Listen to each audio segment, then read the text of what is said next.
I would say the area that these policies continue to differ the most continues to be the data breach expense coverage. It's really important because there are also multiple options for this coverage, even within some carriers. So it's really important to understand these options and the coverages and getting a knowledgeable broker involved who knows what options are available and being able to match up the needs of the end buyer also with what's available in the marketplace.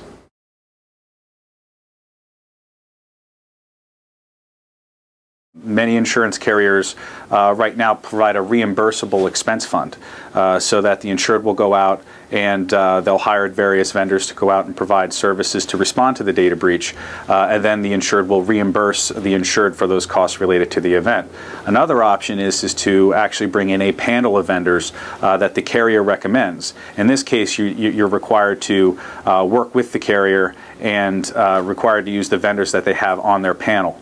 So depending on what the insurance buyer has structured already with their own internal relationships with external vendors, they may choose one option over the other.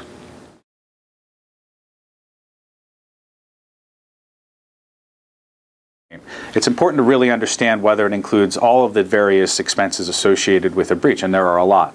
Hiring a forensic firm to come out to determine the scope of the breach, bringing in a law firm to determine what state notification laws and any federal laws that may apply, bringing in a notification firm, a credit monitoring firm, setting up a call center, having full identity theft services that go above and beyond just the credit monitoring, and providing a full identity theft restoration service to the customer.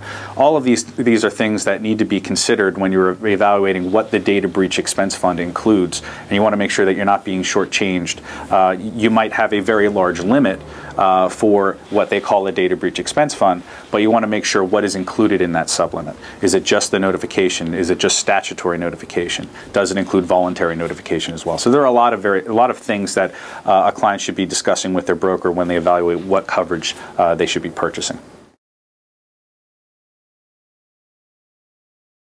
Many carriers and even some brokers now provide access to a loss prevention portal like the eRisk Hub.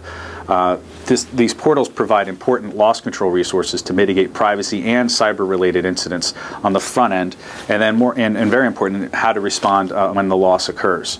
Now, as I mentioned earlier, a lot of carriers now have a panel of vendors to assist in the event of a breach.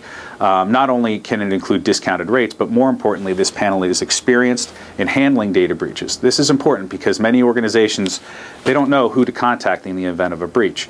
So it's really important to have access to a panel of vendors if you don't already have it set up internally.